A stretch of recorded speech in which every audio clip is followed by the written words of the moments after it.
penyelenggara sebetulnya adalah kerjasama dari 4 STT sesuai yang ada di setiap brosur yang ada. Jadi STT-STT yang ada mengadakan fellowship bersama gitu ya, ada pertemuan secara rutin, dan saat ini yang jadi tuan rumah adalah dari STT Kristus Alpha Omega. Saya mengucapkan terima kasih untuk kesempatan yang diberikan, untuk kita bisa berbagi bersama-sama, untuk kita bisa belajar bersama-sama di tempat ini, dan mengucapkan selamat datang juga kepada STEP, ya, jadi mengucapkan selamat datang kepada STEP, STT yang baru yang mungkin nanti bisa bergabung di pertemuan kali ini. Kemarin hari Sabtu pagi ada webinar dari STEP dan dari STTKO ikut gitu ya, dan ini akan menjadi ajang yang baik untuk kita saling berkenalan antar sesama STT. Nah, seperti yang diperkenalkan tadi, saya adalah Ragil Kristiawan sebagai Waketiga STT Kristus Alpha Omega. Nah, yang unik adalah begini, di STT Kristus Alpha Omega itu mahasiswa memanggil saya dengan sebutan kakak gitu ya, dan saya kira sih nanti oke lah bisa dipakai ini sebutan ini kalau kita bertemu begitu ya, manggil saya dengan sebutan kakak begitu. Dan saya ingin memperkenalkan diri saya, Ragil Kristiawan, Waketiga, dan kemudian saudara, saya ini sudah menikah dan punya 2 anak begitu. Usia saya sekarang 34 tahun. Latar belakang pendidikan saya, S1 saya dari STTI Yogyakarta tahun 2010. S2 saya dari STTI Yogyakarta juga tahun 2012. Dan S3 saya, gelar doktor saya, tahun 2016 di STT KDSI Yogyakarta. Jadi itulah latar belakang pendidikan saya, dan saya juga menyapa dari teman-teman secara khusus yang pernah bertemu dengan saya, terutama dari STT Salatiga, Injili Nusantara Salatiga. Bertemu lagi kemarin. Halo, Pak. Shalom. Saya masih mengingat dengan luar biasa kita bertemu mengajar di kelas bahasa Ibrani 1. Nah, saudara-saudara, ketika STTKO mendapatkan tawaran untuk webinar ini, saya menanyakan kepada BEM yang ada di kami, biasanya pembahasannya tentang apa sih? Saya minta tolong adik-adikku semua, Bapak Ibu, kalau ada yang belum di-mute, tolong di-mute ya, supaya tidak mengganggu konsentrasi saya ketika ngomong begitu. Oke, terima kasih. Nah, saudara, saya tanyakan kepada BEM, kira-kira materi yang dibawakan biasanya apa begitu. Kemudian BEM memberitahu saya, Kak, biasanya yang dibahas tentang kepemimpinan. Wah, ini pas karena apa? Yang ikut adalah selain calon-calon pemimpin hebat, yang ikut juga di sini adalah mungkin kebanyakan adalah mereka anggota BEM di masing-masing STT. Namun juga begini, saya memadukan ya dengan tema kepemimpinan ini, memadukan juga dengan mayor saya di STT Kristus Alpha Omega.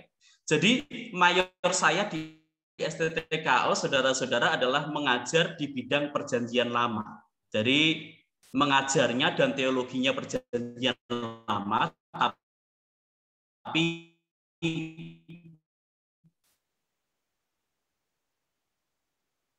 ketika saya mau membuat materi antara kepemimpinan dan juga perjanjian lama, apa ini yang kira-kira pas, yang kira-kira kita bisa pelajari. Kemudian saudara, saya mengambil kesimpulan, oke deh, saya akan membagikan bagi kita semua gaya kepemimpinan Nehemia.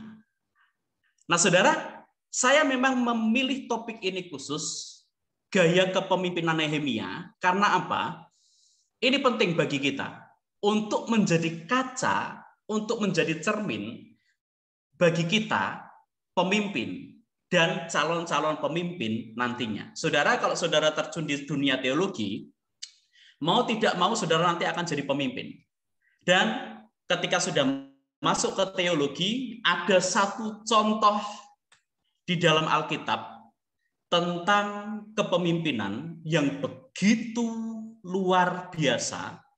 Ada banyak masalah, ada banyak problem, yaitu kepemimpinan Nehemia. Saudara, kalau ngomong kepemimpinan, terutama dalam Perjanjian Lama, ada banyak sekali.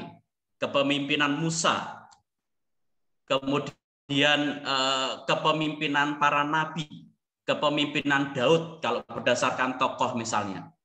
Tetapi saya tertarik sekali untuk kita belajar tentang kepemimpinan Nehemia secara khusus. Karena bagi saya Nehemia ini seorang pemimpin yang tidak mudah menyerah walaupun situasinya sulit. Bukankah seringkali pemimpin-pemimpin juga dihadapkan dengan cara yang demikian? Ketika seorang pemimpin itu diperhadapkan kepada sebuah kepemimpinan, pasti dia dihadapkan pada situasi-situasi yang sulit. Situasi yang begitu mencekam. Nehemia ini memberikan solusi bagi kita yang nanti kita akan simpulkan bersama-sama bagaimana sih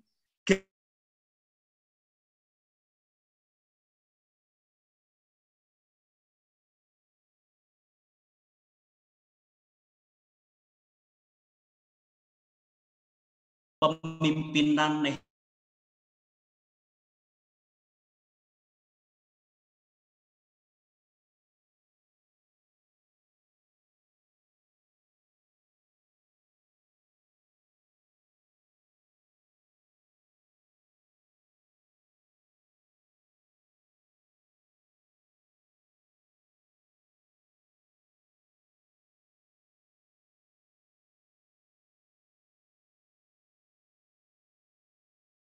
pada akhirnya ya, yang terjadi adalah kerajaan utara dibuang oleh Tuhan ke Asyur.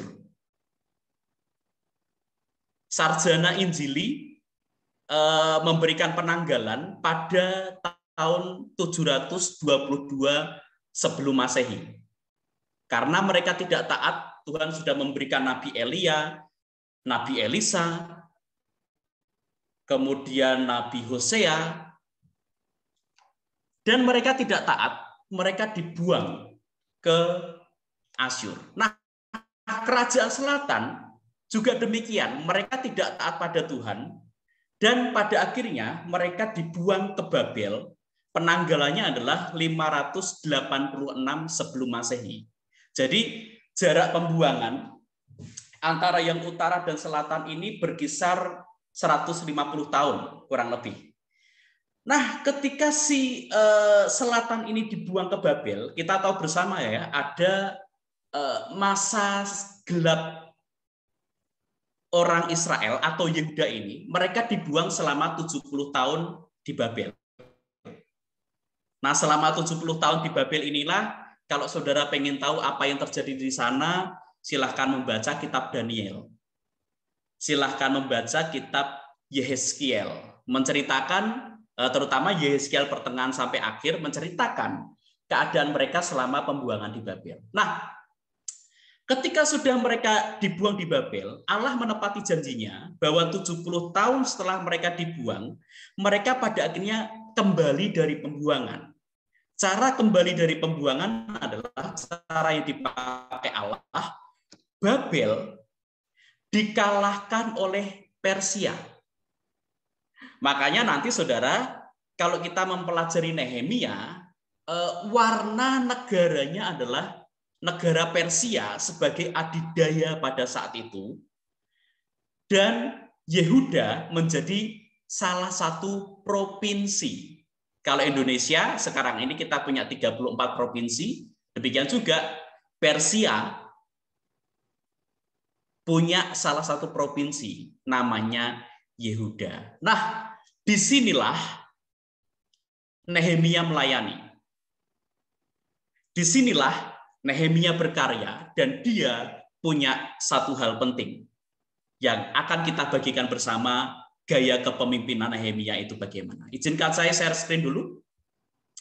Dan saudara, nanti di akhir pertemuan ini saudara juga akan mendapatkan materi ini dari BEM STTKO begitu ya. Jadi materinya akan dibagikan, saya sudah memberikan izin. Nah, kalau kita lihat melanjutkan cerita saya yang tadi, umat Yahudi itu di bawah Persia, mereka keluar dari pembuangan Babel dengan 3 gelombang. Yang pertama ini karena dilahirnya di Babel, bisa tahu dari namanya, Zera itu artinya benih atau keturunan, Babel nama negara bangsa. Jadi Zerubabel dia lahir di Babel. Kemudian yang kedua, gelombang kedua adalah Esra, dan gelombang ketiga Nehemia.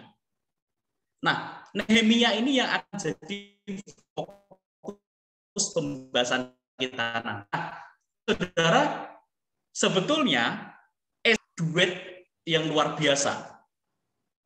Duet yang luar biasa karena apa? Esra punya tugas untuk membangun umat yang saat itu baru kembali dari pembuangan. Tugas utama itu adalah membangun kerohanian umat. Tapi punya satu tujuan. Esra itu seruan untuk adanya satu tugas khusus, memimpin pembangunan tembok Yerusalem. Saudara, sebuah kota di perjanjian lama, dia itu menjadi kota yang kuat dan harus ada untuk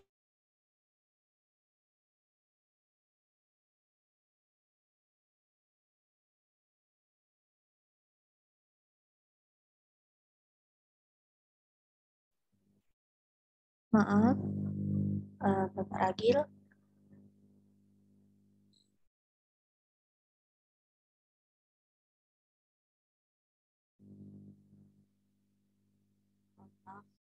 Rekan-rekan semuanya, mungkin jaringan dari Bapak Ragil sedang bermasalah. Bisa kita tunggu sebentar.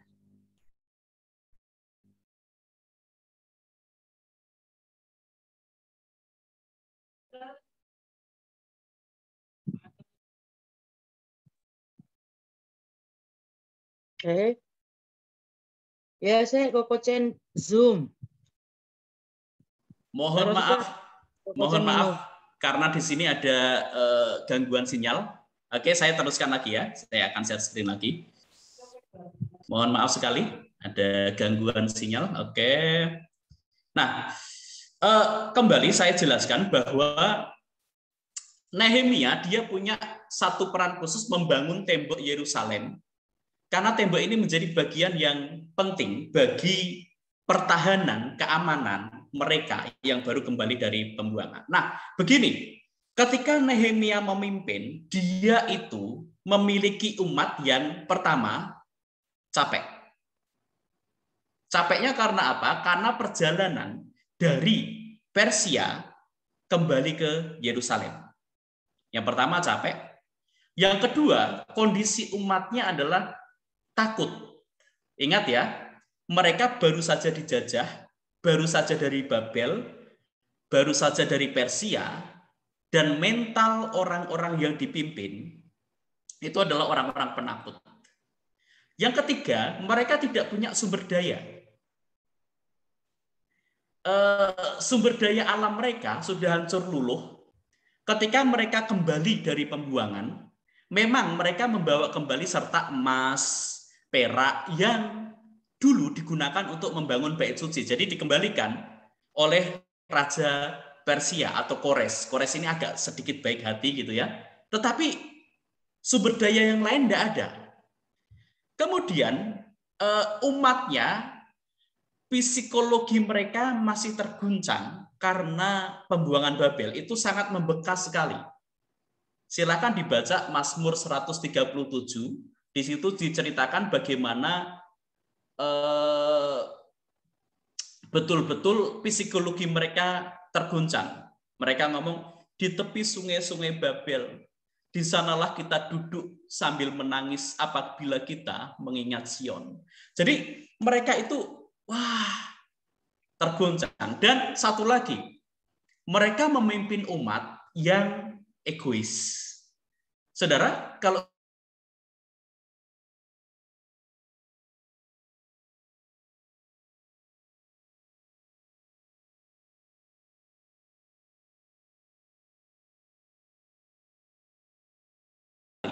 Hagai kemudian ngomong bahwa ketahuilah bahwa apa yang engkau tanam pasti gagal. Apa yang kau masukkan dalam saku, sakumu itu bolong. Karena engkau tidak mengutamakan Allah.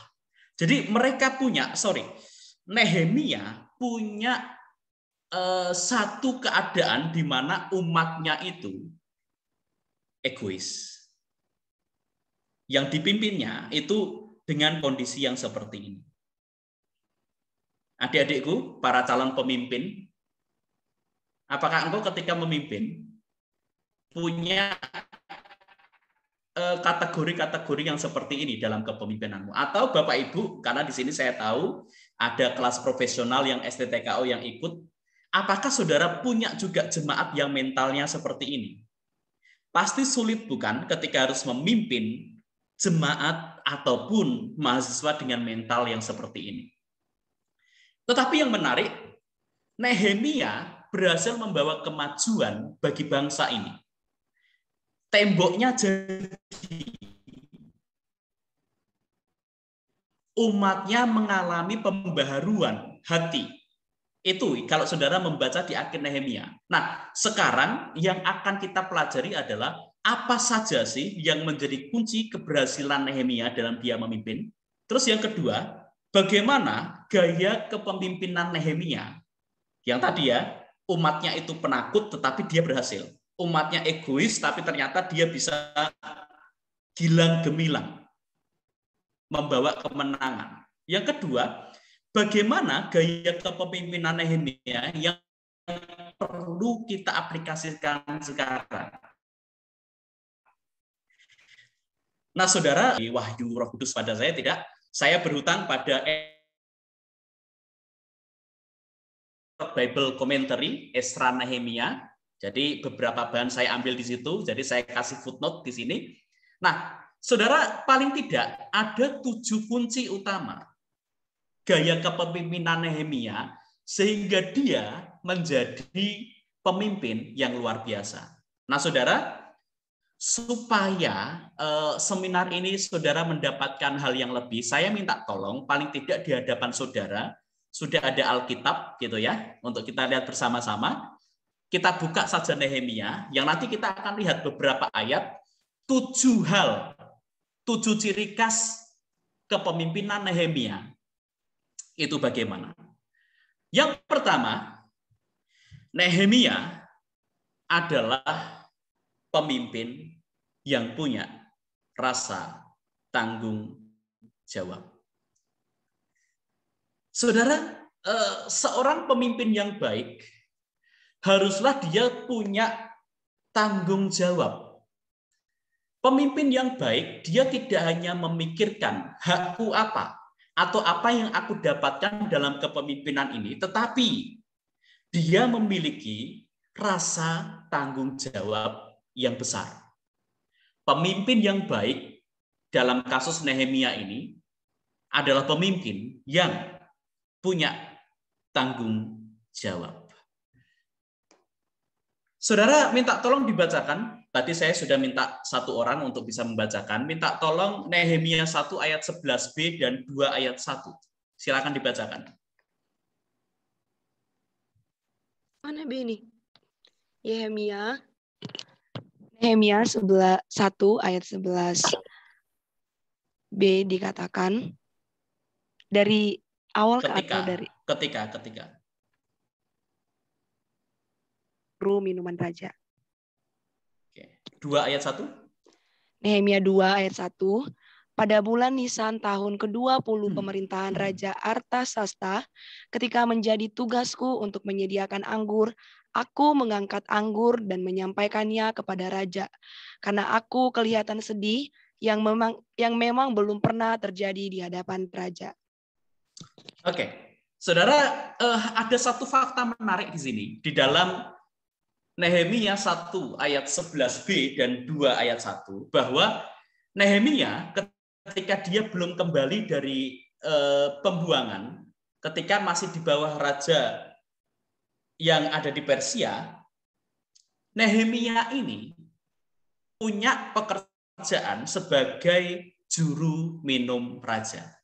Saudara, satu hal yang perlu saya ingatkan adalah melayani sebagai juru minum raja menjadi bukti bahwa Nehemia adalah orang yang mampu dipercaya dan bertanggung jawab. Jadi ingat, Persia itu kerajaan besar dan salah satu provinsinya adalah Yehuda.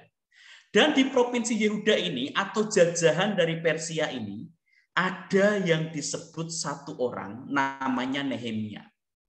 Saudara, pekerjaan juru minum raja itu bukan pekerjaan ecek-ecek. Itu adalah pekerjaan yang penuh dedikasi, yang kalau sedikit kesalahan saja, pasti akan ditendang dan berakibat fatal. Dan ingat, Nehemia ini dia seorang Yehuda, seorang jajahan. Lihat, seorang jajahan dia bisa naik ke orang kepercayaan raja menjadi juru minum raja. Tidak lain tidak bukan, saudara, ini pasti karena dia orang yang bertanggung jawab. Dia bisa berhadapan langsung dengan raja, menunjukkan bahwa dia orang yang bertanggung jawab. Karena begini, kalau kita membaca kitab Esther, ya bayangkan, ketika Esther mau menjadi pengantin dari Ahasveros mengadakan audisi. Dan perawatan Esther saja, perawatan makanan, perawatan kecantikan butuh waktu 1 tahun. Sebelum menghadap raja. Apalagi ini Nehemia. Bagaimana luar biasa kepemimpinannya. Sehingga rasa tanggung jawab itu menjadikan dia sebagai orang kepercayaan raja.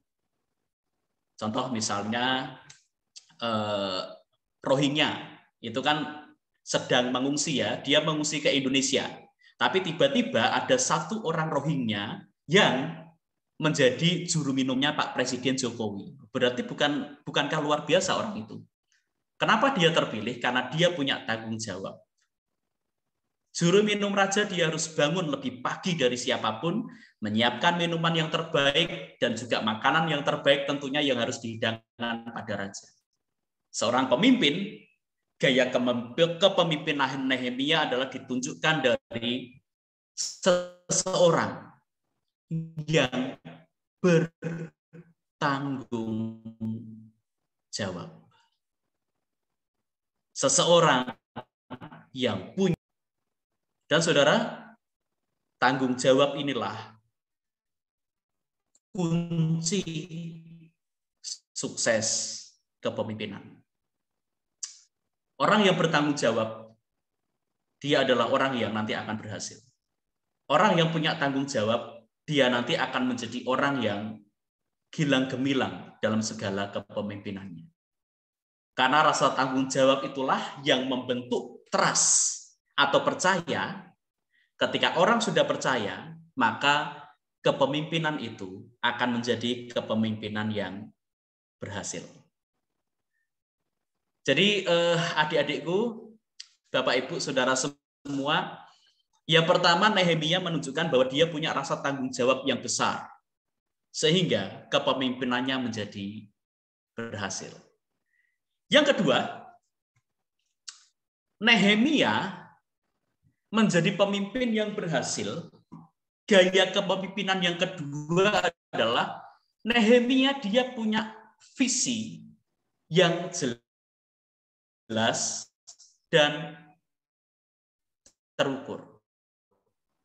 Jadi ketika Nehemia sebagai pemimpin umat pada saat itu, Nehemia bukan hanya mengerjakan hal administratif.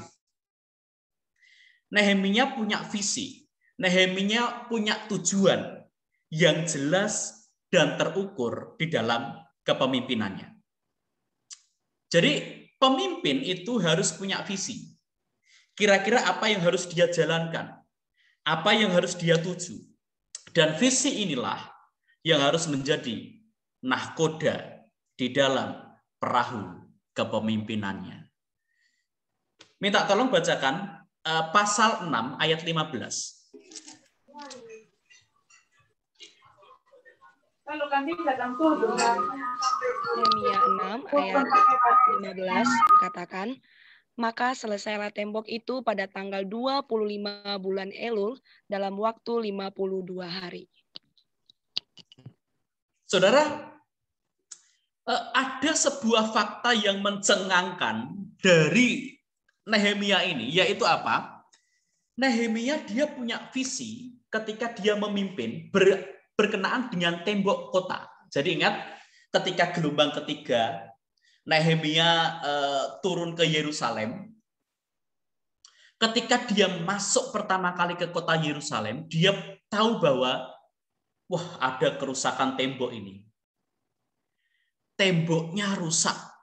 Kemudian Nehemia dia punya satu ide. Dia punya satu visi. Visinya adalah aku mau membangun tembok kota. Ingat ya, tembok kota ya. Bandingkan misalnya kota Semarang atau kota Salatiga, begitu. Luas banget. Belum ada eskavator, belum ada alat berat, tetapi Nehemia sudah punya visi. Ini harus segera selesai. Nah, saudara, berdasarkan data arkeologis, tembok Yerusalem itu sudah runtuh selama 141 tahun. Wih, lama sekali. Tetapi Nehemia bertekad untuk membangun tembok tersebut hanya dalam waktu 52 hari. Saudara, 141 tahun itu kalau kita bawa ke sekarang ini berarti zamannya Pangeran Diponegoro. Kalau sekarang tahun 2021 gitu ya, berarti 141 tahun yang lalu kemungkinan besar antara zaman Pangeran Diponegoro. Kan rusaknya udah lama banget itu. Para pemimpin kemungkinan dia akan mundur kepemimpinannya kalau tahu kerusakannya begitu hebat. Wong sudah lama rusak, seabad lebih, hampir 1,5 abad.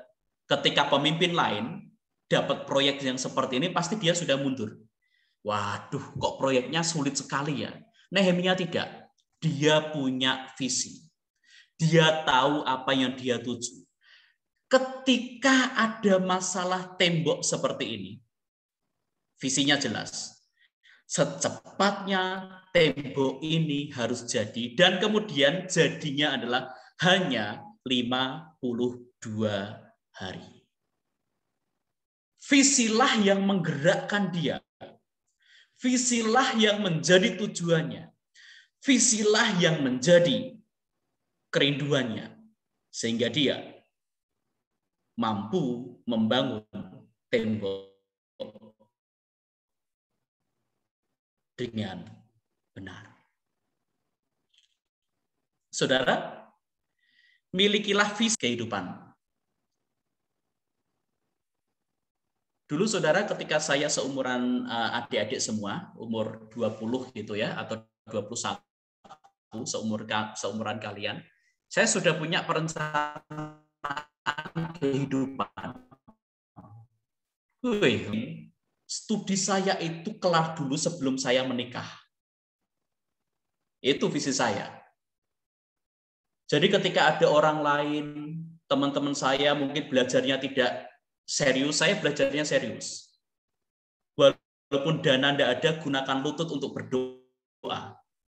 Dan ketika menggunakan lutut untuk berdoa, Tuhan menyatakan mukjizatnya. Dan benar, visi ini yang menuntun saya hingga ketika menyelesaikan studi tertinggi, saya belum menikah, habis itu kemudian saya menikah.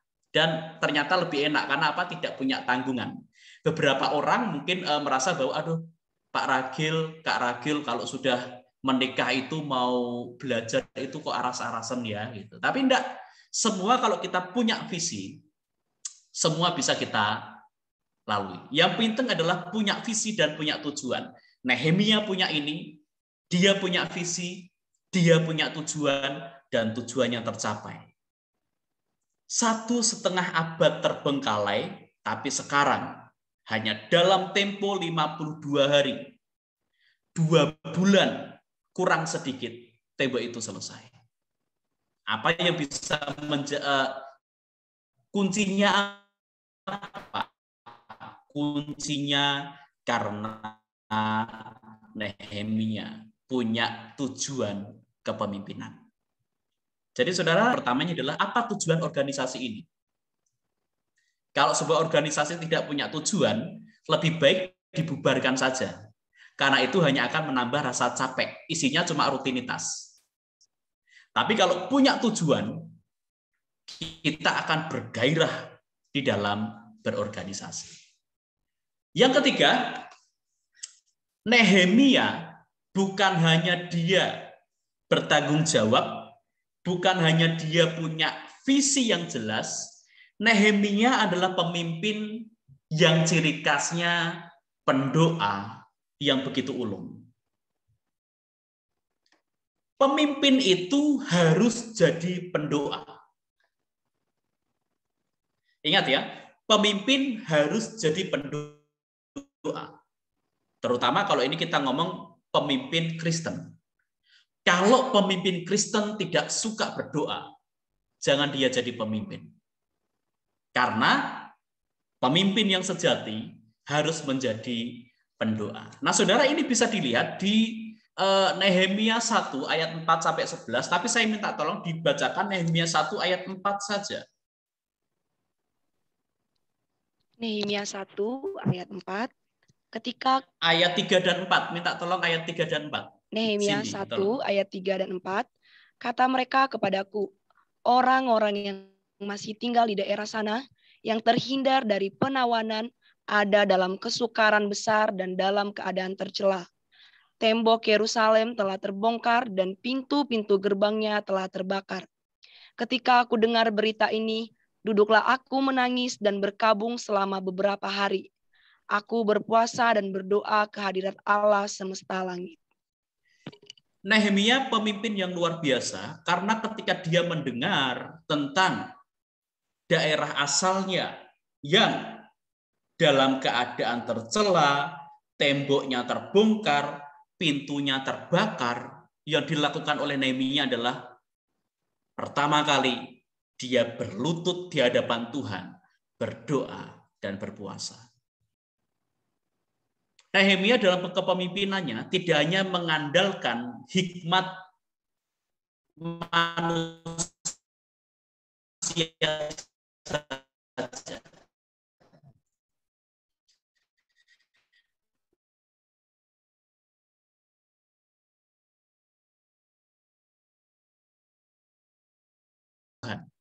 Makanya ketika ia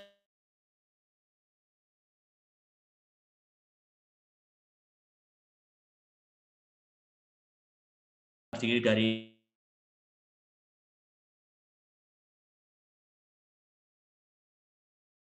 mungkin 30-an BMI dan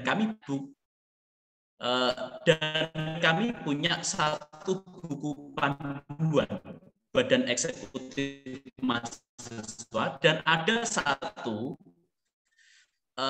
item yang berbunyi seperti ini. Kalau mahasiswa melakukan pelanggaran hingga mendapatkan SP1 atau surat peringatan pertama, maka secara otomatis keanggotaannya sebagai BEM itu gugur.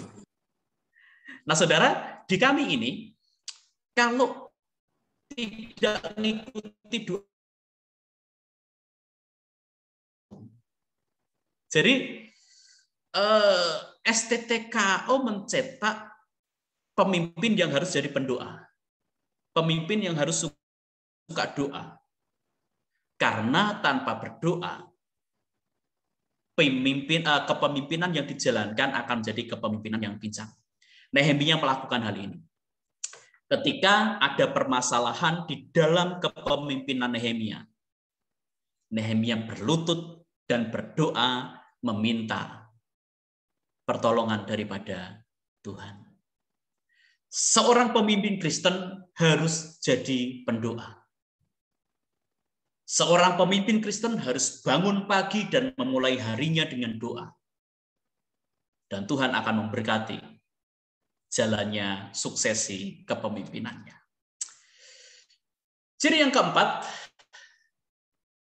kepemimpinan Nehemia itu adalah kepemimpinan yang dia capable. Artinya dia punya kualitas kepemimpinan dan dia bisa bekerja sama. Jadi seorang pemimpin bukan hanya butuh rohani yang baik, tetapi dia juga butuh kapabilitas, kemampuan di dalam memimpin, sehingga kepemimpinannya menjadi kepemimpinan yang berhasil. Jadi pemimpin harus punya jiwa kepemimpinan dan mau bekerja sama. Saudara, ini bisa kita dapatkan dari mana? Minta tolong pasal 2 ayat 17 dan ayat 18. Mari, Sidi. Nehemia 2 ayat 17 dan 18 dikatakan, "Berkatalah aku kepada mereka, kamu lihat kemalangan yang kita alami, yakni Yerusalem telah menjadi reruntuhan dan pintu-pintu gerbangnya telah terbakar. Mari kita bangun kembali tembok Yerusalem supaya kita tidak lagi dicela. Ketika aku beritahukan kepada mereka betapa murahnya tangan Allahku yang melindungi aku dan juga apa yang dikatakan raja kepadaku, berkatalah mereka, kami siap untuk membangun, dan dengan sekuat tenaga mereka mulai melakukan pekerjaan yang baik itu." Amin. Saudara, di ayat 17 dikatakan masalahnya. Masalahnya adalah kemalangannya Yerusalem menjadi reruntuhan dan pintu gerbang telah terbakar. Tapi kemudian apa yang dikatakan Nehemia? Nehemia berkata bahwa mari kita bangun kembali tembok Yerusalem supaya kita tidak tercela. Saudara, inisiatifnya dari siapa? Nehemia. Ketika ada masalah,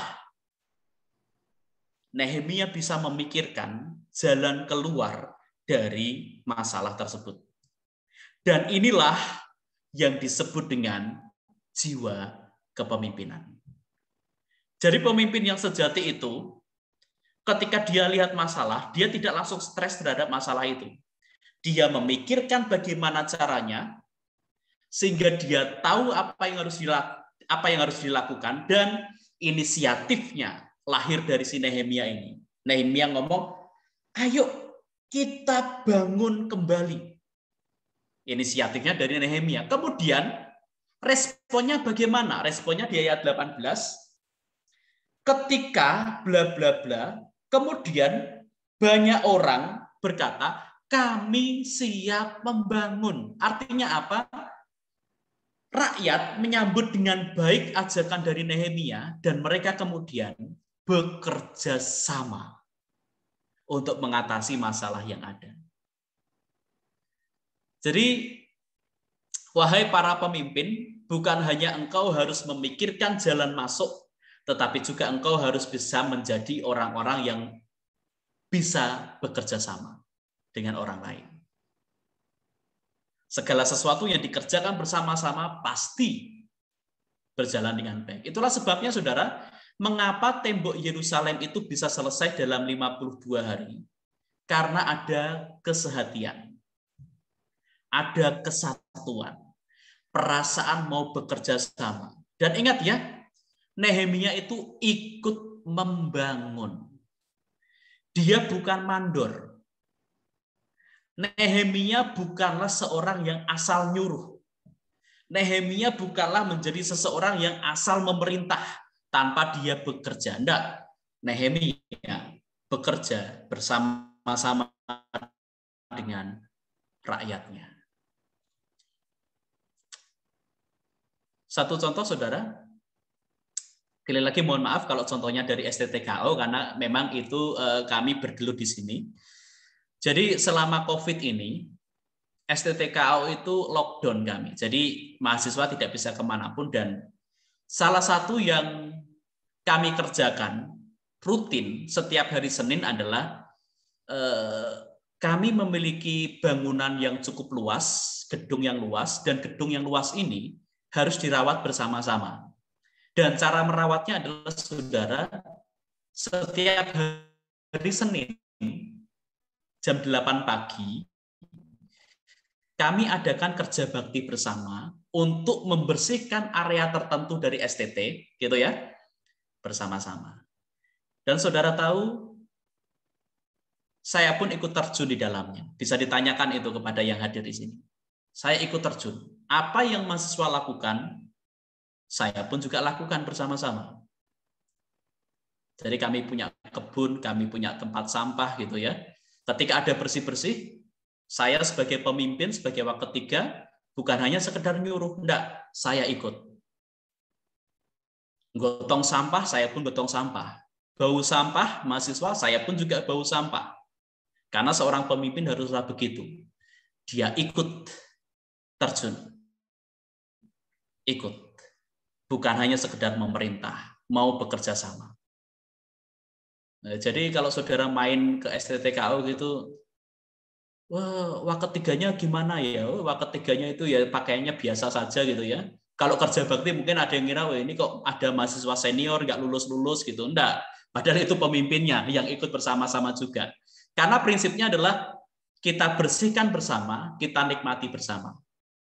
Gitu. Jadi pemimpin itu bukan hanya punya ide, tapi dia harus mau bekerja sama. Next, yang kelima, kepemimpinan Nehemia itu bagaimana? Nehemia, dia seorang pemimpin yang punya hati berbelas kasih. Seorang pemimpin yang baik adalah pemimpin yang punya belas kasihan kepada umat. Seorang pemimpin yang baik, dia harus peduli terhadap umat. Orang-orang yang dipimpinnya itu seringkali mengalami masalah, pemimpin harus ikut memperdulikan. Pemimpin itu bukan seorang yang tangan besi, tetapi dia harus berbelas kasih. Apa yang dilakukan oleh Nehemia tidak usah dibaca karena mungkin karena waktu saya sedikit, saya akan menceritakan aja. Jadi saudara, orang-orang Ibrani itu, orang-orang Yahudi itu, mereka juga menjadi budak dari bangsa-bangsa lain. Yang digunakan oleh Nehemia adalah Nehemia menggunakan uang pribadi untuk menebus budak-budak ini. Dia rela merogoh koceknya sendiri untuk menebus orang-orang yang seperti ini. Nehemia punya belas kasihan. Yang kedua, sudah terjadi kebiasaan di Yerusalem atau di Yehuda bahwa orang kaya itu nindas orang miskin. Nah, yang dilakukan oleh Nehemia adalah menolong orang miskin itu terhadap penjajahan orang kaya yang melakukan korupsi dan kolusi. Jadi,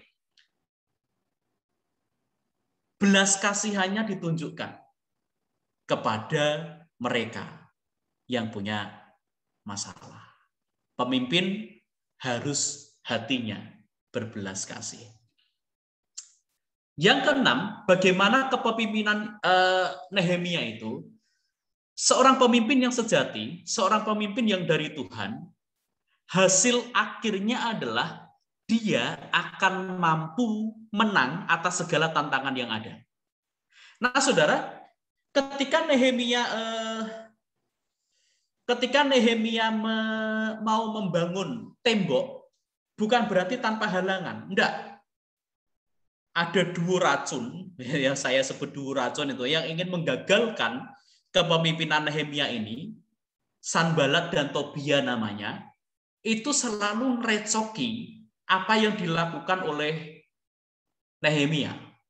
Tetapi Nehemia pribadi yang tidak mudah menyerah, pantang mundur, dia punya semangat juang yang tinggi. Saudara, berbagai macam cara digunakan oleh musuh untuk menentang kepemimpinan Nehemia. Yang pertama adalah diolok-olok. Jadi Sanbalat dan Tobia ini ngomong gini, Nehemia, gayamu kamu mau membangun tembok. Allah, kalau tembok itu nanti ada anjing lompat, tembok itu rubuh. Ngomongnya gitu, saudara.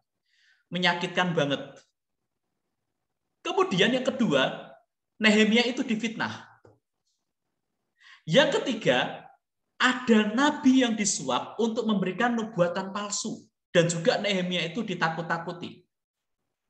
Tapi kemudian bagaimana cara Nehemia mengatasi? Apakah kemudian Nehemia mundur dari jabatannya? Tidak. Nehemia mengatasi semuanya dengan yang pertama doa, kerja kuat, waspada, dan percaya pada Tuhan. Jadi kalau penggambaran yang saya berikan, Nehemia ini tangan kiri pegang sekop, tangan kanan dia pegang bedil atau dia pegang senjata api. Jadi ketika dia membangun, ada musuh yang datang, dia siap berperang, tidak mudah menyerah. Adik-adikku, setiap kepemimpinan pasti punya tantangan. Berapa sering hal yang kita lakukan itu ditertawakan oleh orang lain? Berapa sering apa yang kita lakukan itu menjadi bahan olok-olok bagi orang lain? Tetapi percayalah, kalau saudara pantang menyerah, saudara akan memiliki kepemimpinan yang berhasil. Tentu saja dengan melibatkan Tuhan, berdoa, bekerja lebih kuat. Dan yang terakhir dari saya, kepemimpinan Nehemia adalah sebuah kepemimpinan yang dia punya motivasi murni. Saudara, Nehemia ini seorang pemimpin yang tidak mencari untung bagi dirinya sendiri.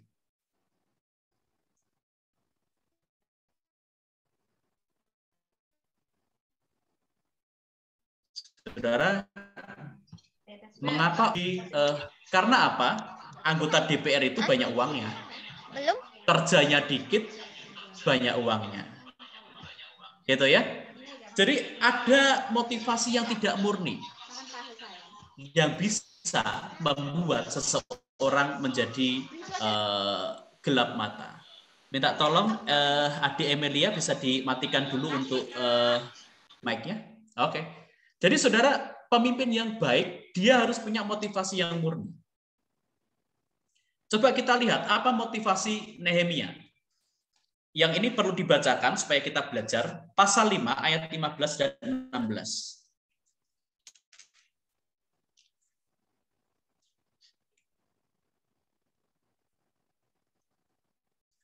Nehemia 5, 15 dan 16. Mari, Cindy. 16. Tetapi para bupati yang sebelumnya yang mendahului aku sangat memberatkan beban rakyat. Bupati-bupati itu mengambil dari mereka 40 shikal perak sehari untuk bahan makanan dan anggur. Bahkan anak buah mereka merajalela atas rakyat. Tetapi aku tidak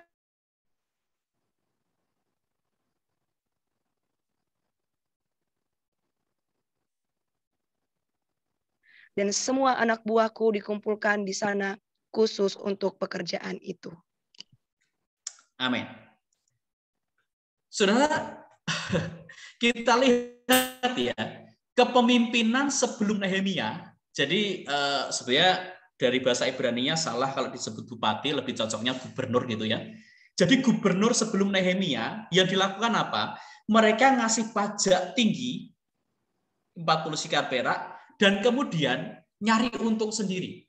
Tapi Nehemia dia ngomong begini di ayat yang ke-15 bagian akhir, aku tidak berbuat demikian karena takut akan Allah.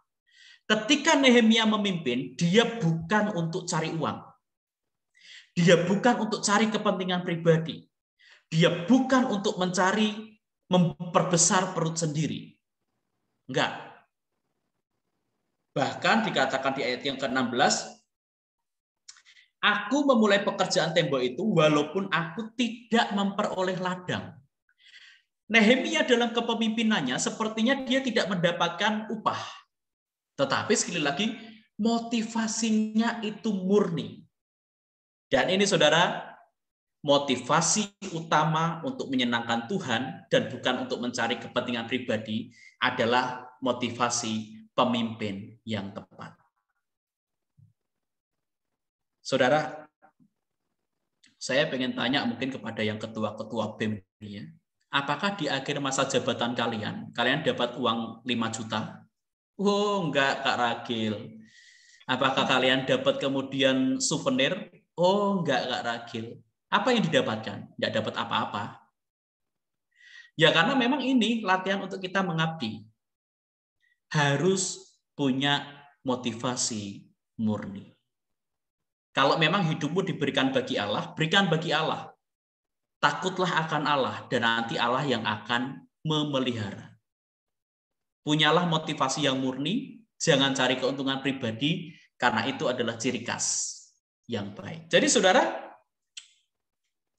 berkaca dari keberhasilan Nehemia, gimana sih style kepemimpinan Nehemia? Kalau saya melihat, saya merangkum, kepemimpinan Nehemia itu didominasi oleh dua hal besar. Yang pertama adalah leadership yang mumpuni, yaitu apa? Rasa tanggung jawab, visi, dan mampu memimpin. Tapi yang kedua yang tidak kalah penting adalah spiritualitas yang berkualitas.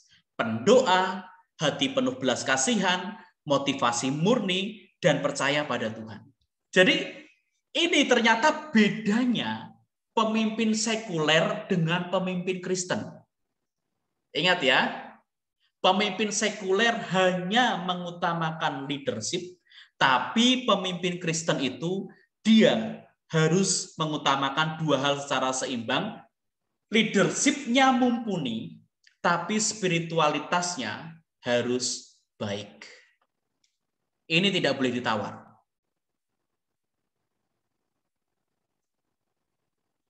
Wahai para pemimpin, punyai dua hal ini secara seimbang. Leadership tinggi tanpa spiritualitas yang baik, spiritualitasnya baik, tapi leadership-nya juga tidak ada, kepemimpinanmu juga saya. Kak Ragil, bagaimana gaya kepemimpinan Nehemia? Saya ingin menjawab, kepemimpinan Nehemia adalah kepemimpinan yang seimbang. Seimbang antara kemampuan leadership dengan spiritual. Jadi saudara, jadi pemimpin Kristen, seminar-seminar kepemimpinan itu bagus. Ikutilah cara-cara memimpin, itu bagus. Tapi jangan pernah lupa, rohanimu harus terus dicas dengan baik.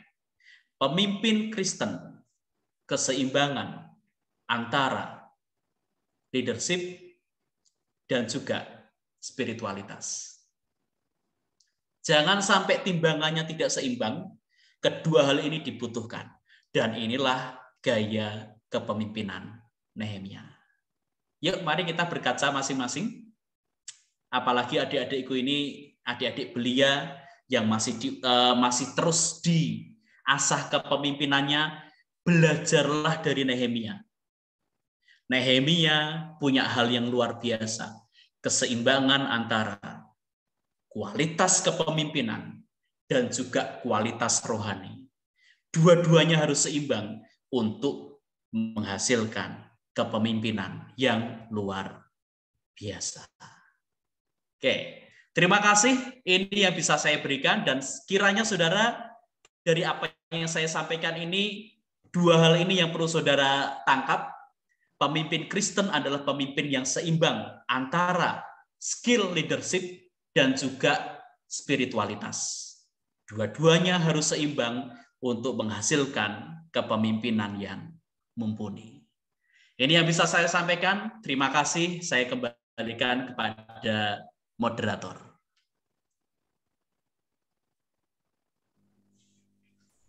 Baik, terima kasih kepada Bapak Ragil yang sudah menyampaikan materi webinar pada malam hari ini. Dan tiba saatnya kita masuk ke sesi tanya jawab untuk rekan-rekan, saudara-saudara yang mau memberikan pertanyaan. Kami berikan waktu dan kesempatannya bisa secara langsung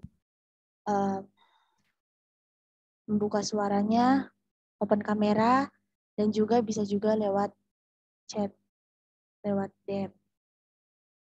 Kami persilahkan.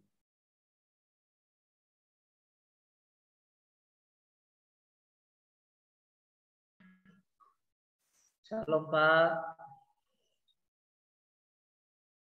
Shalom, shalom, Mas Immanuel Joko Pernoto. Saya mau bertanya Pak. Ya, gimana Mas? Biasanya ditemukan seperti ini. Saya sekolah teologi, ada banyak pendapat orang seperti ini. Biasanya kalau anaknya pintar dalam akademis, pintar dalam hal sosialnya, agak rohaninya agak kurang. Tetapi kalau rohaninya agak bagus, dia puasa rutin, biasa jam doanya lebih banyak, biasa akademisnya kurang.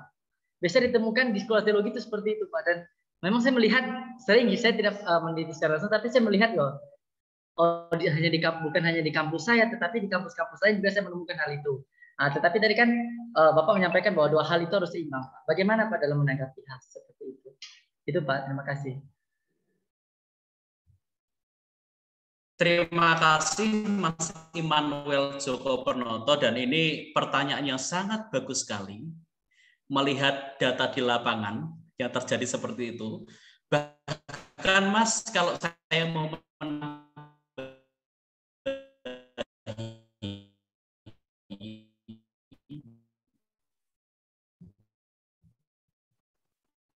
ada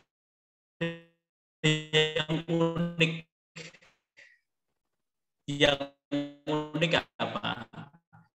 Ternyata lulusan teologi dengan apa yang contohnya mereka yang PA malah bergeraknya dengan yang lain. Bagi saya kita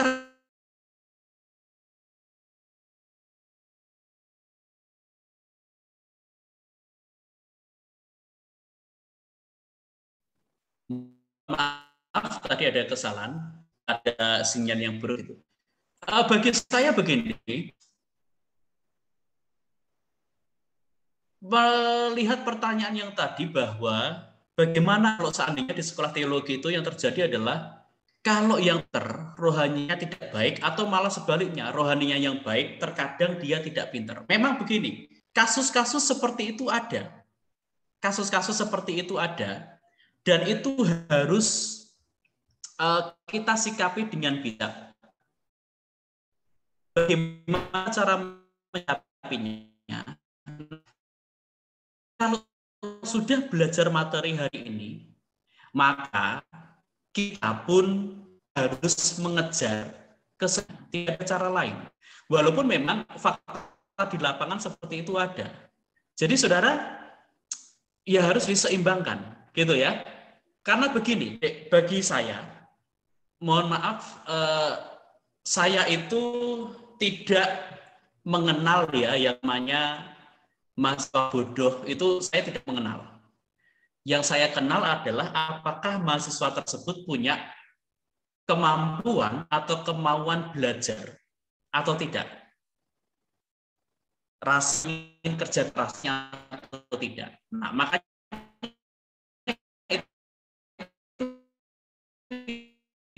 yang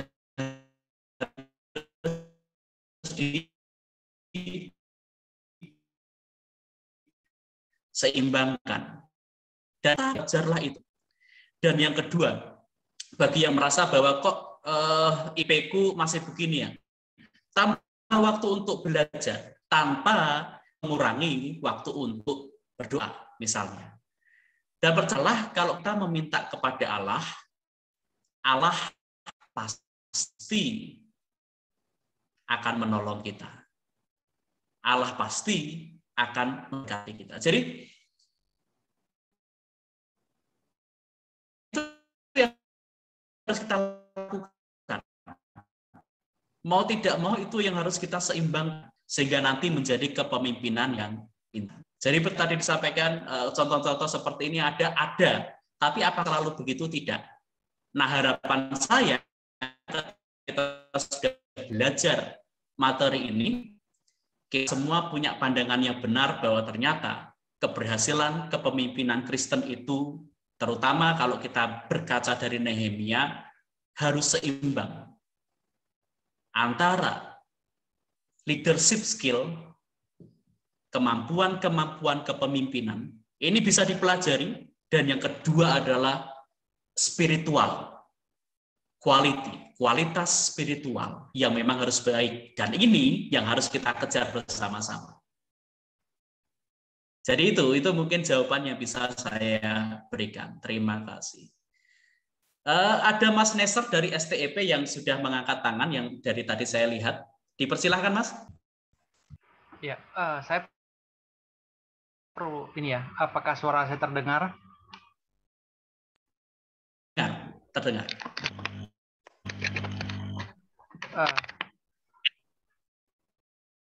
Bisa terdengar ya? Ya, baik. Terima kasih pertama-tama. Saya ucapkan kepada Pak Rasul, ya, yang telah memaparkan materi dengan sangat itu dari beberapa pemaparan tadi, saya itu menyoroti dari sisi kepemimpinannya. Nah, mengapa? Sejauh yang saya tahu hingga saat ini itu, misalnya seorang pemimpin itu bisa menjadi seorang pemimpin itu karena memang dia sejak lahirnya memang dia akan punya jiwa kepemimpinan. Tetapi selain itu, seorang pemimpin bisa jadi leader itu juga mungkin karena pembentukan, ya seperti yang kita lakukan misalnya dalam kuliah semacam ini, dibentuk, diajar teori-teori tertentu dan sebagainya.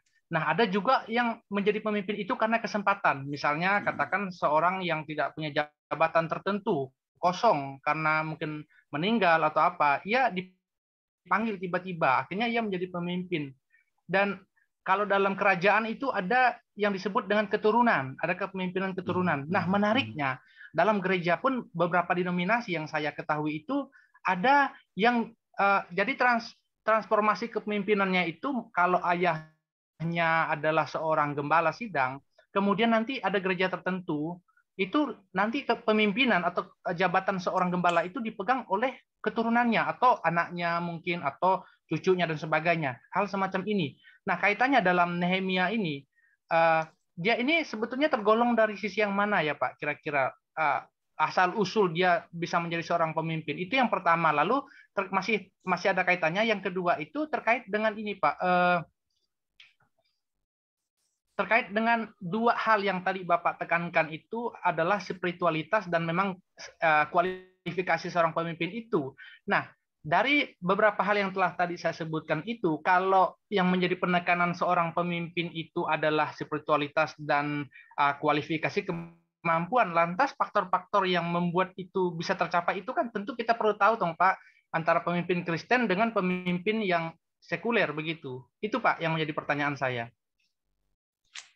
Oke, terima kasih Mas Neser. Oke, Mas Neser menyampaikan dalam dunia kepemimpinan memang ada pemimpin itu apakah dia dilahirkan, apakah dia karena memang punya kesempatan, jadi ada kesempatan, ataukah dia karena sebuah proses, gitu ya. Dan pertanyaannya adalah Nehemia itu masuk di yang mana, begitu. Nah, untuk yang pertama dulu, sebelum menjawab pertanyaan pertama ini, sebetulnya saya ketika menjawab Mas Neser menanyakan ini, saya pun kemudian agak tergelitik terhadap diri saya sendiri. Jadi kayak begini, dulu saya ini lahir di keluarga, nama saya kan Ragil ya. Ragil itu kalau orang Jawa, saya orang Jawa adalah anak terakhir. Anak terakhir dari berapa? Anak terakhir dari 7 bersaudara. Oh, banyak sekali ya. Jadi kalau dulu Bapak Ibu suka ternak sapi, ternak kambing gitu, keluarga kami suka ternak anak gitu ya. Ternaknya anak gitu, banyak anak gitu. Nah, saya ini anak terakhir dan dulu itu saya pemalu sekali. Sangat malu. Artinya mudah sekali menjadi orang yang malu karena saya anak terakhir yang memang, dan ibu bapak saya dulu berencana mau menggugurkan saya.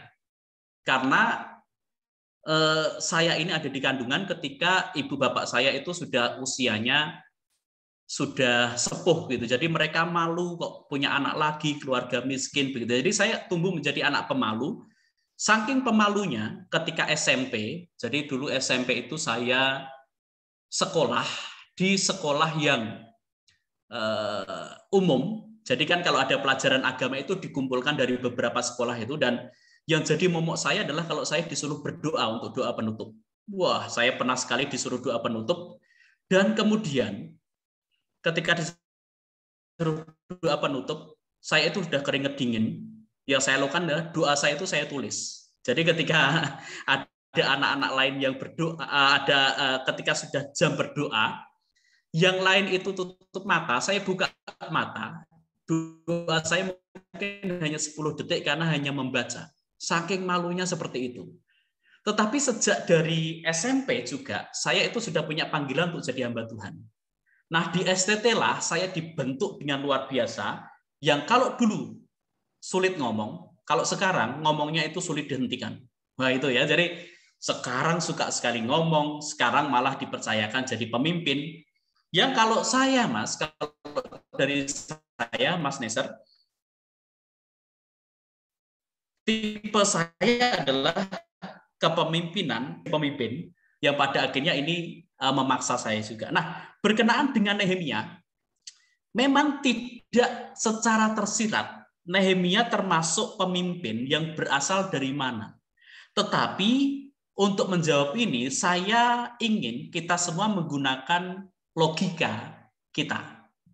Menggunakan logikanya begini. Yang pertama adalah kita semua setuju ya bahwa Nehemia itu adalah pemimpin muda yang tentu saja usianya bagi saya di bawah 50 tahun. Jadi kalau Nehemia mungkinlah umur 30 atau 20 tahun, sedangkan pembuangan di Babel itu 70 tahun, ya. Otomatis kesimpulan kita berdasarkan berdasarkan logika, Nehemia dia lahir ketika ada di pembuangan Babel. Ya, dia lahir ada di pembuangan Babel. Dan ingat ketika di pembuangan Babel, orang-orang Ibrani atau orang-orang Yehuda ini, mereka ini budak. Yang namanya budak, otomatis mereka tidak punya diplomat khusus atau pemimpin khusus yang kemudian melahirkan pemimpin, tidak. Jadi kemungkinan besar adalah pemimpin Babel atau pemimpin Persia ini mengadakan kira-kira mana ini yang cocok dijadikan pemimpin bagi orang-orang buangan tersebut. Nah, kemungkinan besar ketika ya tadi Nehemia dia sudah punya bekal. Yang pertama tadi saya jelaskan dia bertanggung jawab. Dia pendoa yang ulung. Dan sepertinya ini menjadi cara dalam tanda kutip promosi dari Tuhan untuk membawa Nehemia naik ke atas. Jadi kegigihannya lah, rasa tanggung jawab lah. Ya sekarang kalau mau dicari lagi, apakah rasa tanggung jawab itu berasal dari Tuhan atau pembentukan manusia? Kalau saya sih, saya pribadi tanggung jawab itu pembentukan manusia ya, di mana itu dalam proses yang panjang sehingga terbentuk. Nah, kemungkinan Nehemia seperti itu. Sehingga bagi saya, Nehemia menjadi pemimpin karena sebuah proses. Bukan karena kepemimpinan dinasti.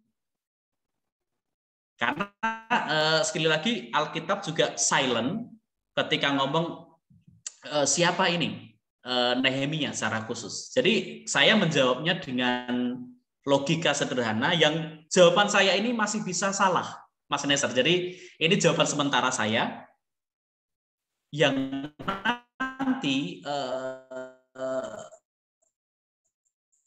kita akan cari bersama-sama.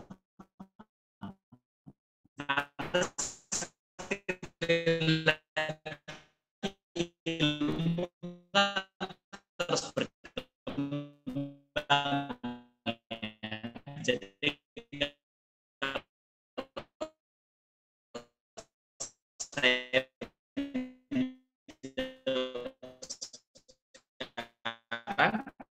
saya menjawabnya Nehemia, leader by process. Yang diproses sedemikian rupa sehingga dia menjadi pemimpin yang baik. Nehemia, kesimpulan saya sekarang, bukan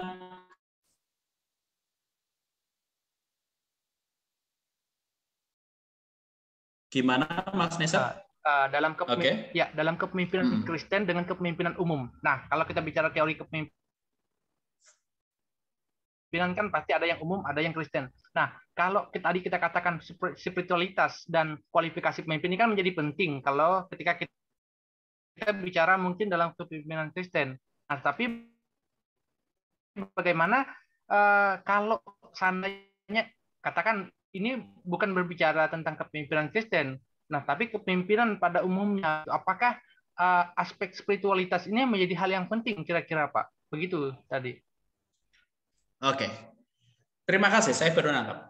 Pertanyaannya adalah kalau ini kepemimpinan secara umum, apakah aspek spiritualitas itu penting atau tidak? Intinya ya. Kalau saya menjawab begini, Mas, saya ingin bertanya dulu.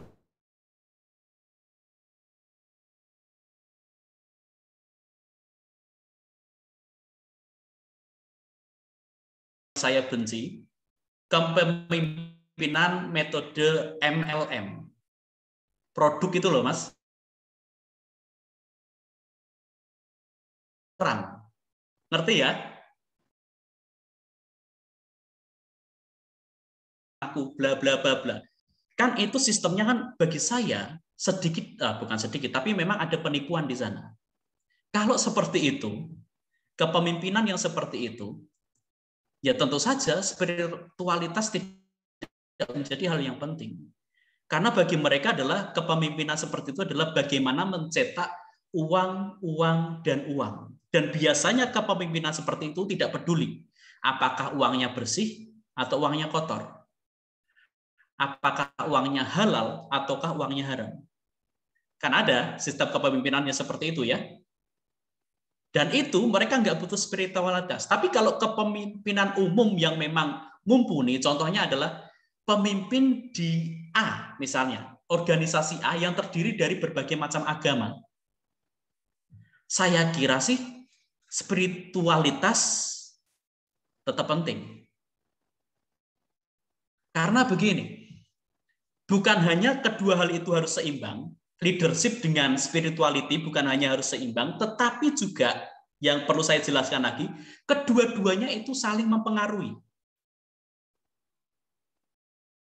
Kedua-duanya sebenarnya saling mempengaruhi. Orang yang spiritualnya baik, dia akan kecenderungannya, saya katakan kecenderungannya, dia akan memiliki kepemimpinan yang baik. Demikian sebaliknya, orang dengan kepemimpinan yang baik, dia akan kecenderungannya, karena tidak selalu, kecenderungannya pada umumnya adalah spiritualitasnya baik. Hal sederhananya begini, hanya orang-orang yang takut akan Tuhanlah, mereka itu yang akan membenci korupsi. Betul ya untuk semua agama ya? Ya. Bukankah itu spiritualitas? Kalau pemimpin dia membenci korupsi, dia kan pemimpin yang baik. Dari mana dia dapatkan itu? Ya dia dapatkan karena dia punya spiritualitas yang baik. Jadi gitu untuk menjawab pertanyaan Mas Neser yang kedua, saya kembali bertanya apakah yang dimaksud kepemimpinan secara normal umum ya, atau yang abnormal yang tadi saya bilang. Kalau pemimpin visinya hanya uang, nggak peduli itu haram atau halal, yang seringkali terjadi adalah spiritualitas nggak penting. Ngapain? Yang penting kan dapat uang banyak, kerjanya nipu, gitu ya. Contoh paling sederhana lah yang kemarin yang sedang meledak itu adalah itu loh, hutang pinjol. Kan itu ada kepemimpinan di dalamnya. Ada pemimpinnya, kemudian ada yang ahli komputernya, ada penagihnya. Kalau ditanya, Kak Ragil, kepemimpinan di pinjol yang jahat seperti itu, apakah butuh spiritualitas? Saya katakan tidak. Mereka semua itu orang jahat itu. Ketika mau ngelamar situ nggak ditanya, gimana doa pagimu? Kamu rajin ke gereja? Nggak ditanya. Gitu. Kamu pengen uang banyak enggak? Caranya begini. Oke, boleh.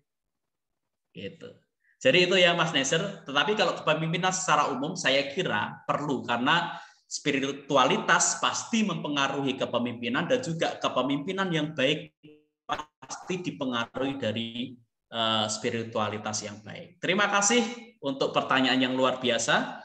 Kemudian saya mau beranjak ke chatting. Jadi saudara bisa lihat di chat, saya juga lihat di sini ada pertanyaan begini. Saya mau bertanya, bagaimana sikap dan pandangan kita sebagai pimpinan yang dimana kita sudah bekerja keras dengan baik, namun ketika sudah mendapatkan hasilnya sangat berbanding terbalik dengan apa yang kita inginkan. Saya ingin baca sekali lagi. Saya mau bertanya, bagaimana sikap dan pandangan kita sebagai pimpinan, jadi sebagai pimpinan ya, yang di mana ketika kita sudah bekerja keras dengan baik, pimpinannya sudah bekerja keras dengan baik, namun ketika sudah mendapatkan hasil, sangat berbanding terbalik dengan apa yang kita inginkan. Yang ditanyakan adalah sikap dan pandangan. Kalau sikap saya, ya sudah, enggak apa-apa. Itu sikap saya. Yang kedua, pandangan saya yang terjadi adalah begini. Seringkali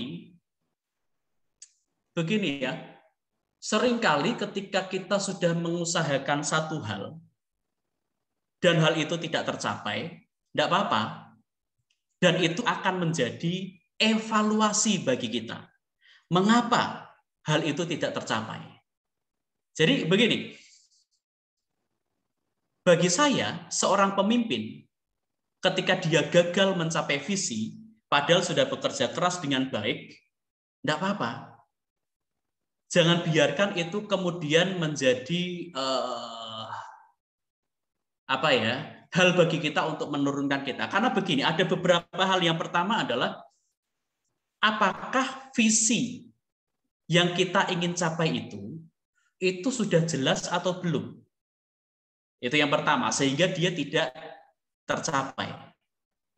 Jadi ya,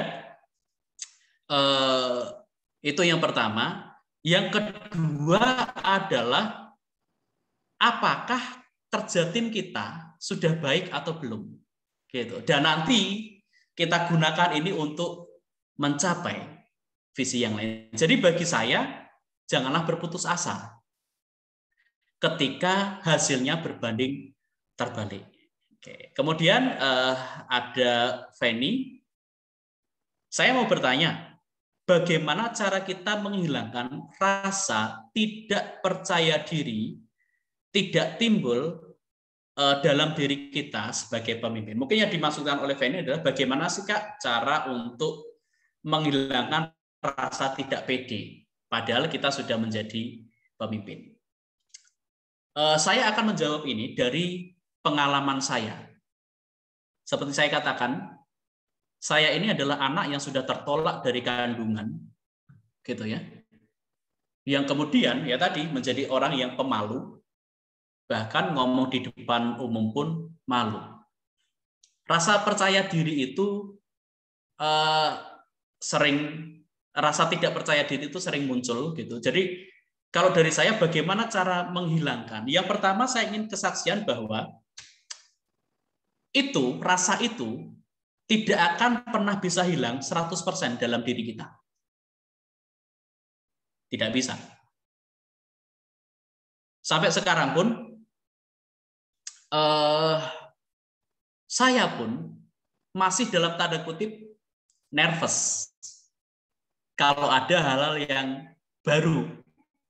Contoh ini, saya diundang pelayanan di gereja A yang saya belum pernah kenal. Gitu ya. Ketika mau pelayanan, mau naik mimbar, saya akui saya nervous. Dan salah satu ciri khas saya nervous adalah tangan saya ini akan selalu berkeringat. Itu ciri fisik yang ditunjukkan. Apakah ada hal yang sama? Kalau nervous berkeringat tangannya? Itu saya sampai sekarang masih ada, Dek. Dan itu tidak bisa hilang 100%. Kalau saya begini, saya malah bersyukur dengan nervous itu, karena dengan adanya nervous itu, saya bergantung pada Tuhan. Ketika saya tidak percaya diri, ketika menghadapi satu hal, saya bergantung pada Tuhan, saya berdoa, Tuhan, saya nggak pede ini, tolong berikan rasa percaya diri pada saya. Jadi ada keuntungannya sebetulnya. Inilah mungkin yang dalam surat Paulus dikatakan, dalam kelemahanku kuasamu menjadi sempurna. Jadi masing-masing kita ada kelemahan yang mungkin tidak akan diambil oleh Tuhan 100%, tetapi dalam kelemahan ini kita bisa mengandalkan Tuhan.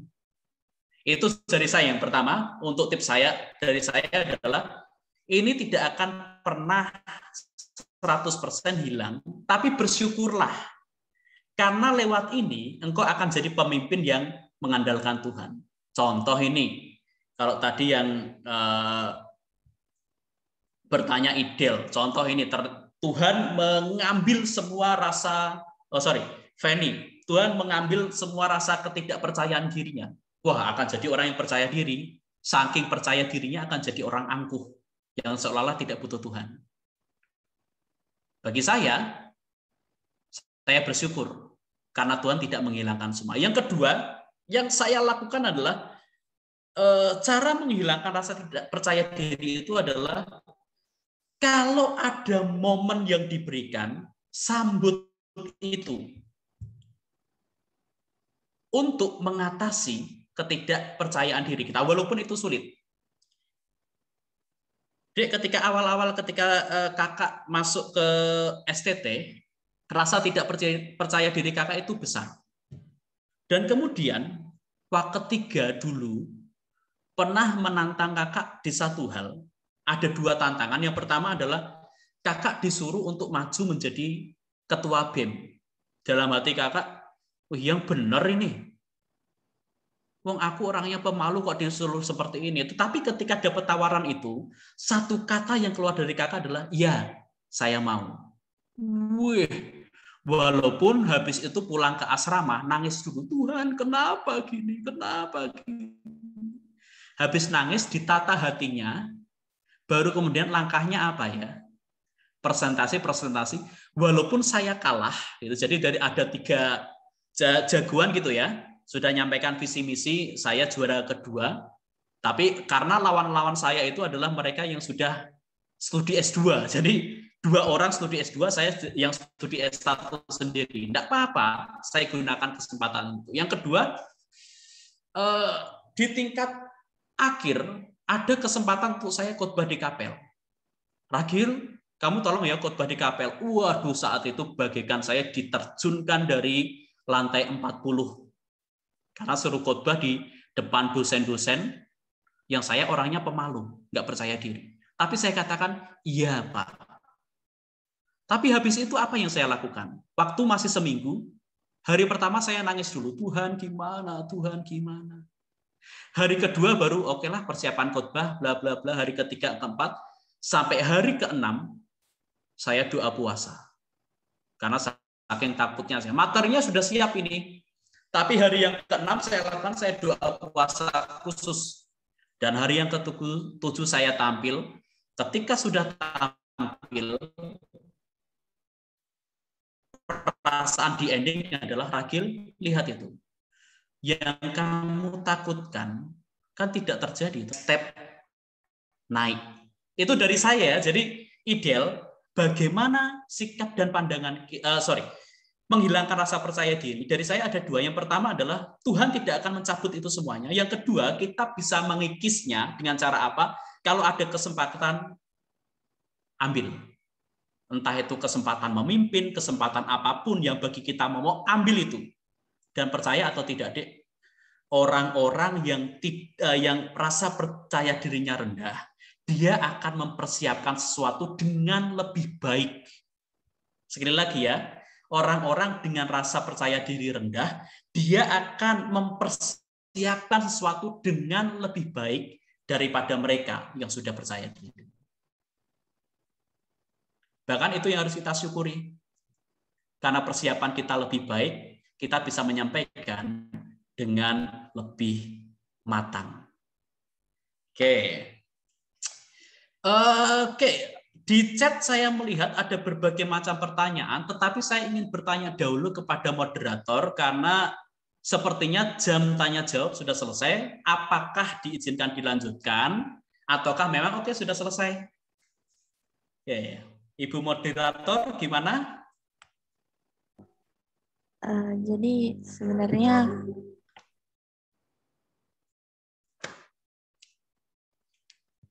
mau sebelumnya Bapak Ragil, jadi sebenarnya di rundown itu hanya 30 menit untuk sesi tanya jawab. Jadi ini sudah melebihi waktu 5 menit. Jadi kami mau tutup sesi tanya jawabnya untuk kami mau sesuai rundown. Oke, terima kasih saudara karena sudah ditutup. Dan memang pemimpin harus mengikuti rundown yang ada. Dan yang kedua, jangan mengatasnamakan Roh Kudus untuk sesuatu yang menjadi ketidakteraturan. Jangan sampai saya memaksa, ini suara Roh Kudus harus diperpanjang waktunya. Tidak, saya ikut saja. Tetapi adik-adik, saudara-saudara semua, kalau ada pertanyaan yang memang bisa saya jawab, mungkin nanti silahkan aja ke Facebook saya ya. Facebook saya namanya sama seperti ini, Ragil Kristiawan gitu. Silahkan aja di kolom chat gitu. Kalau kita mau melanjutkan, nanti kita bisa lanjutkan bersama-sama. Oke, terima kasih untuk antusiasmenya. Tuhan Yesus memberkati. Saya kembalikan ke Eno. Baik, terima kasih Bapak Ragil yang sudah menjawab pertanyaan dari rekan-rekan saudara-saudara yang sudah bertanya, dan kami juga mohon maaf bagi rekan-rekan yang sudah menyiapkan pertanyaan namun belum dapat dijawab sekarang. Dan saat ini kami memberikan waktu untuk rekan-rekan untuk beristirahat sebentar 5 menit, tapi kita masih stay ya di Zoom ini karena setelah istirahat 5 menit kita akan masuk ke dalam kuis berhadiah tentunya. Jadi mempersiapkan diri masing-masing dan kita akan istirahat sebentar 5 menit.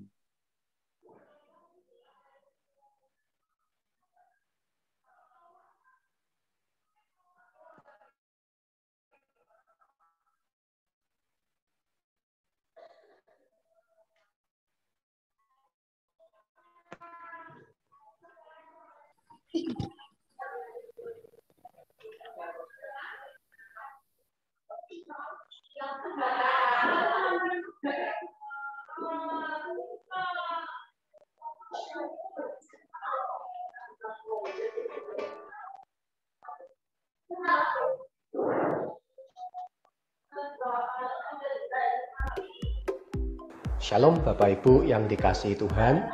Perkenalkan, saya Gregorius Witong. Saya adalah Ketua STT Kristus Alpha Omega. Saya mengajak Bapak Ibu dan saudara-saudara untuk mempelajari teologi di tempat kami, karena STT kami memiliki fasilitas yang sangat baik. Semua ruangan belajar kami dilengkapi dengan AC, dan STT kami memiliki 12 orang doktor. STT kami memiliki dosen-dosen yang berkualitas dan berkompeten di bidangnya.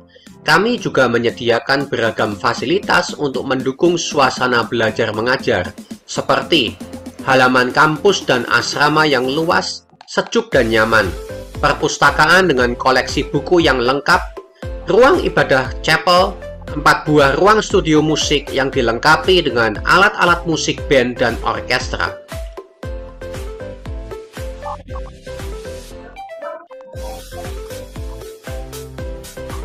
Bapak-bapak gembala sidang yang ingin untuk menerjunkan pemuda-pemuda di gereja Anda untuk pendidikan teologi, kami himbau Anda bisa memasukkan tenaga-tenaga itu di STT kami untuk mengalami pendidikan yang seimbang. Saya dari program studi Magister Teologi. Mari bergabung bersama kami di STT Kristus Alpha Omega Semarang. Saya dari program Magister Pendidikan Agama Kristen. Mari bergabung bersama kami di STT Kristus Alpha Omega Semarang.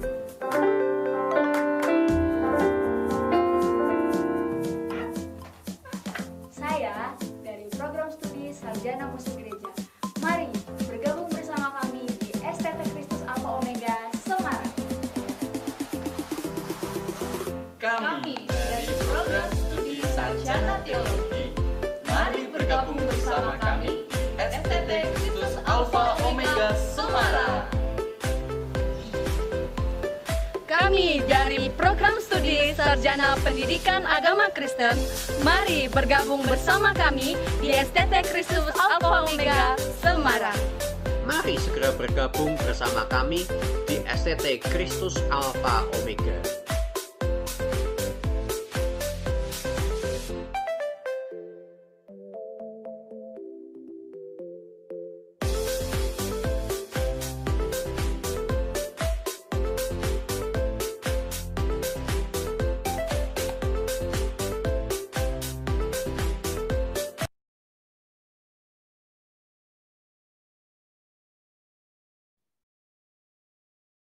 Oke, baik.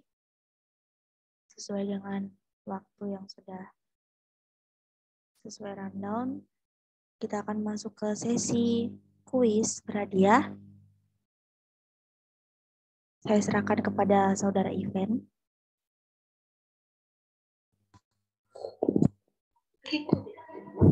Oke, shalom teman-teman semua. Mungkin share screen dari kuisnya sudah nampak ya.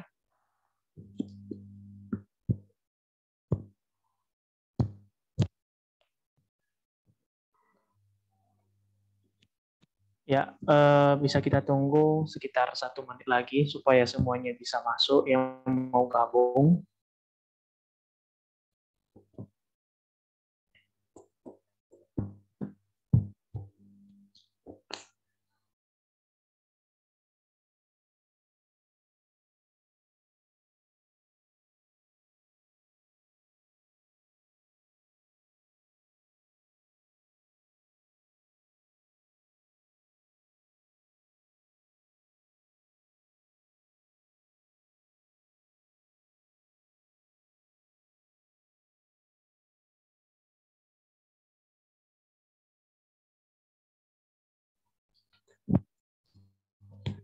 Ini baru ada 47.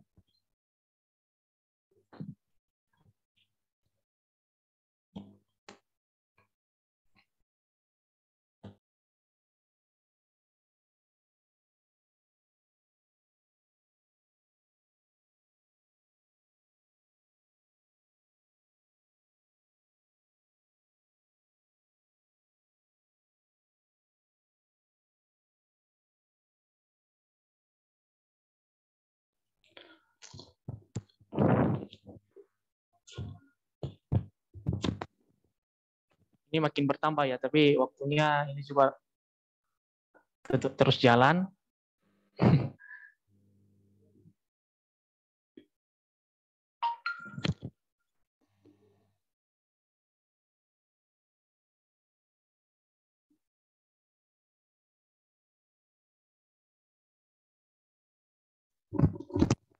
Oke, saya rasa sudah 1 menit. Kita mulai aja ya.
teman-teman mungkin sudah bisa dilihat siapa pemenangnya. Posisi pertama tadi dimenangkan oleh Kak Syekina ya dari TKO Semarang. Kemudian juga Christopher dari STKO Semarang juga kalau tidak salah, dan Kak Yehezkiel. Oke, terima kasih teman-teman yang sudah ikut serta dalam kuis. Sekarang saya berikan waktu selanjutnya kepada moderator. Tuhan Yesus memberkati. Baik, terima kasih Saudara Ivan yang sudah memimpin jalannya kuis berhadiah. Kita sudah tahu tadi ya teman-teman untuk menangnya, dan dari pertanyaan yang sudah teman-teman ajukan, rekan-rekan ajukan dan yang sudah dijawab oleh Bapak Ragil, kami dari BEM sudah menulis nama-nama dan kami akan mengambil satu pemenang dari rekan-rekan yang sudah memberikan pertanyaan. Jadi, sebentar rekan-rekan. Apakah sudah terlihat share screen-nya? Oke. Tadi ada 4 pertanyaan dan sudah terjawab oleh Bapak Ragil. Dan kami akan mengambil satu orang untuk mendapatkan hadiah. Kita mulai ya.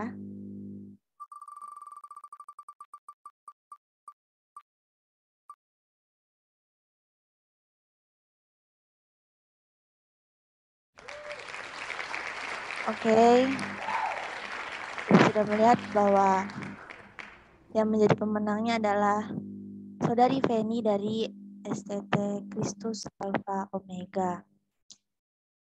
Dan selanjutnya, sebelum kita foto bersama, kami mengucapkan terima kasih buat rekan-rekan yang sudah menghadiri webinar pada malam hari ini. Dan terima kasih juga untuk partisipasinya, untuk mengikuti kuis dan mengajukan beberapa pertanyaan. Dan diingatkan lagi, bagi rekan-rekan yang masih belum puas dengan jawaban dari Bapak Ragil ataupun masih ingin mengajukan pertanyaan, bisa langsung menanyakannya kepada Bapak Ragil melalui Facebook. Oke, baik. Dan kita akan melakukan sesi foto bersama yang akan dipimpin oleh Saudara Reinhard. Oke, baik teman-teman. Mungkin bisa aktifkan on kameranya biar saya bisa foto, bisa screenshot. Ini ada 4 slide, jadi 4 kali ya saya. Yang teman-teman lain belum on cam, bisa di on cam kan kameranya.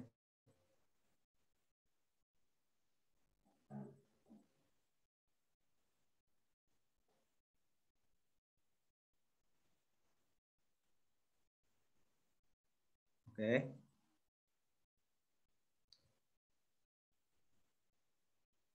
Banyak yang belum, kita tunggu dulu ya. Teman-teman bisa nyalain kameranya.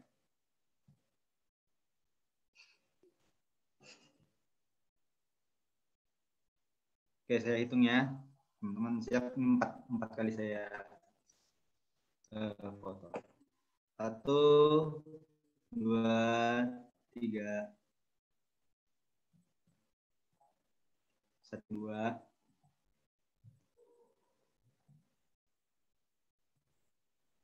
Oke, 1.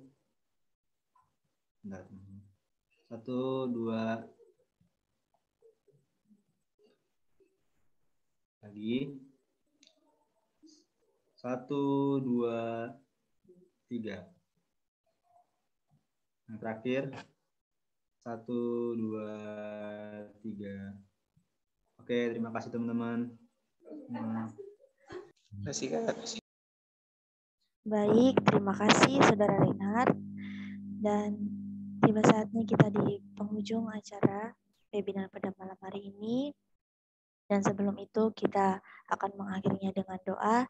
Dan dengan kasih Kristus, kami minta Saudari Rusiana Herda dari STT Pesat untuk memimpin, untuk menutup webinar kita pada malam hari ini dalam doa.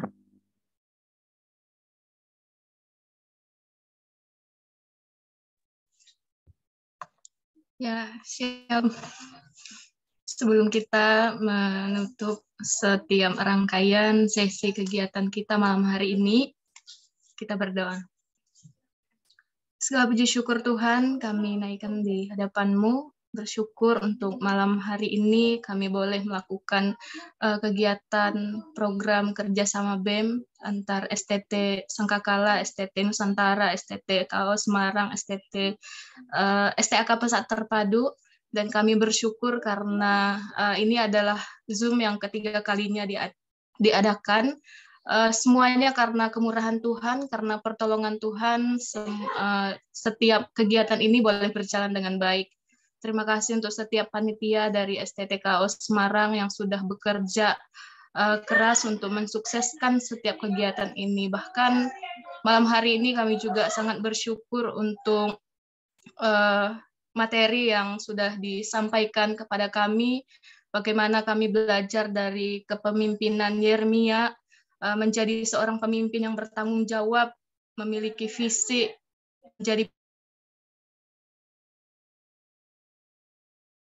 bahkan mau bekerja sama dan juga belas kasihan tinggi, memiliki visi, memiliki motivasi yang murni Tuhan, bahkan tidak pernah menyerah dalam setiap kehidupan. Kami bersyukur karena Tuhan boleh meneguhkan kami, menguatkan kami melalui pembicara malam hari ini. Tuhan yang boleh memakai setiap kehidupan pelayanannya. Bahkan kami semua yang mendengar malam hari ini tidak ada satu orang yang kekurangan apapun. Semuanya diberkati oleh Tuhan. Terpuja nama-Mu, kami menutup setiap rangkaian kegiatan kami. Hanya di dalam nama Tuhan Yesus kami berdoa. Haleluya. Amin. Saya serahkan kepada moderator. Baik, terima kasih. Sekali lagi kami ucapkan terima kasih banyak untuk rekan-rekan yang sudah berpartisipasi. Tuhan Yesus memberkati. Terima kasih. Terima kasih. Terima kasih.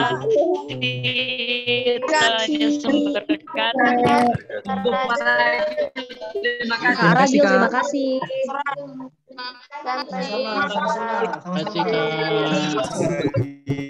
Terima kasih.